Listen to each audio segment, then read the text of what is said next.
Hello, everybody, and thank you very much for joining me for another Tales from the Crypt review. Today I will be talking about Season 2, Episode 14, Lower Berth, directed by Kevin Yager and starring Lewis Arquette as Ernest Feely.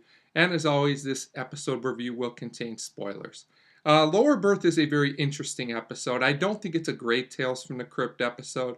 The plot kind of goes all over the place. The episode's a little bit inconsistent at times, but I do think this is a very important episode as it's basically an origin story of our main star of the show, the Crypt Keeper. So we start at a sideshow, which is run by Feely, one of our main characters, and he's introducing, basically, we get an introduction to Enoch, the Two-Faced Man, and this is basically a person who has two faces.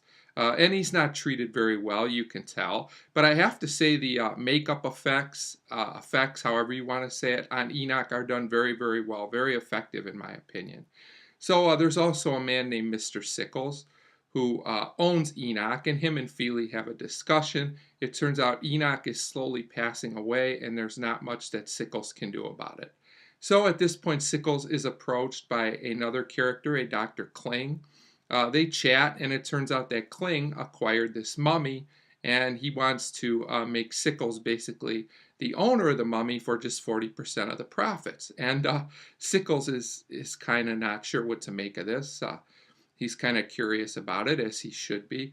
But basically, Kling just says he wants to stay kind of laying low out of the limelight for a while. We'll find out very soon. So the episode progresses, and we're back to the sideshow. And it turns out that this mummy is conveniently right across from Enoch. So Enoch can see the mummy and immediately takes notice. There's also an interesting scene with a little girl who comes in and notices Enoch. And Enoch actually seems very nice here. This scene kind of seems thrown into the episode, but it works. It gives Enoch some humanity. So I like the scene quite a bit. Also noticeable is that the little girl leaves her doll with Enoch. I guess she felt bad for him. And eventually we learn that Enoch still is really into this mummy. So Sickles basically comes into the room and he laughs at Enoch. When he figures out that Enoch likes the mummy, he basically makes fun of him. But even more importantly here, he learns that the mummy was stolen. So Sickles approaches Dr. Kling about this. And Kling explains that he basically only wanted the jewels, but he had to take the mummy as well, as the mummy wears these jewels around her neck.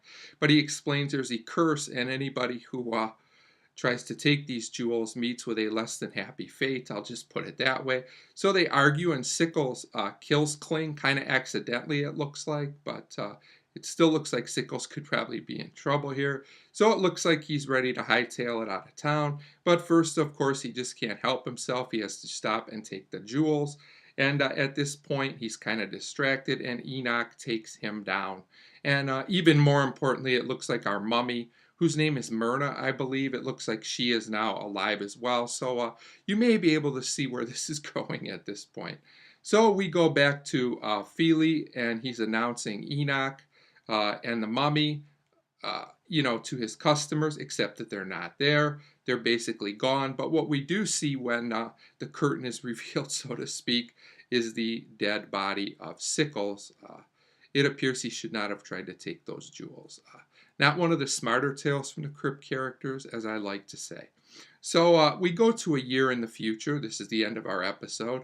And Feely is still running this sideshow. And the police come by and they tell him, we think we found your two exhibits that have been missing for a year. So basically what happens is it turns out that Enoch and the mummy did some business, and they gave birth to the Crypt Keeper. So at this point, we get a really interesting final scene where the Crypt Keeper kind of reflects back on his childhood. This was probably my favorite Crypt Keeper segment up to this point in the show. So basically, Lower Berth is an interesting episode more than it is a great one. Like I said, some of the plot elements and scenes kind of come out of nowhere. The episode feels a little bit uneven, but overall, I think the episode is effective in what it's trying to do. Normally, I would give Lower Berth a 2.5, but because it successfully gives us an origin to the Crypt Keeper, that's mostly believable, I guess. I'm going to give it an extra half of a point, and I'm going to give Lower Berth a 3 out of 5.